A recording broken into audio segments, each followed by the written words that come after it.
prvoj godini života predviđeni su sistematski pregledi u dobi od mjesec, 2, 4, 6, 9 i konačno sa 12 mjeseci. To je opći pedijatrijski pregled.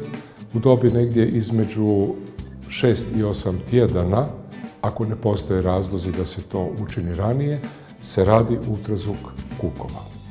U dobi sa 2, 4 i 6 mjeseci se provodi cijepljenje cjepivom koje se kolokvijalno zove 6+1, dakle cjepivom koje u sebi sadrži komponente difterije, tetanusa, hripavca, dječje paralize, hemofilusa influence, to je jedna bakterija koja zna iz nosa otići i napraviti upalu moždanih ovojnica, i hepatitisa B.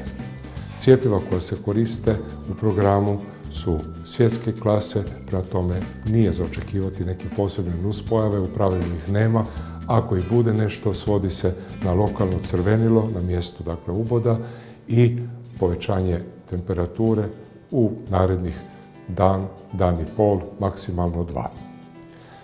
U dobi od 6 mjeseci je dobro, preporučljivo prekontrolirati hemoglobin. Dakle, uzeti kapljicu krvi iz prstića i provjeriti da nije dijete slabokrvno. Ako postoji slabokrvnost, znači da najvjerojatnije su niske zalihe željeza, a željezo nam je potrebno ne samo za krv, nego za imunitet, isto tako i za razvoj mozga. I konačno, u dobi od 12 mjeseci se cijepi protiv ospica, rubeole i mumpsa. U pravilu na to cjepivo nismo zabilježili nikakve značajnije nuspojave i tada bi bilo dobro, pogotovo ako će dijete kretati u jaslice, ponovno prekontrolirati razinu hemoglobina, dakle isključiti da se nije razvila slabokrvnost.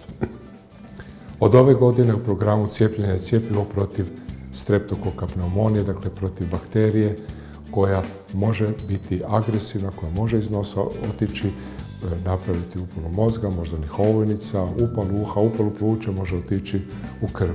Riječ je o takozvanim invazivnim ili agresivnim sojevima te bakterije i u pravilu se cjepivo daje 2 puta, za rizičnu djecu 3 puta u prvih 6 mjeseci života i onda se još jedan puta daje sa navršenih godinu dana.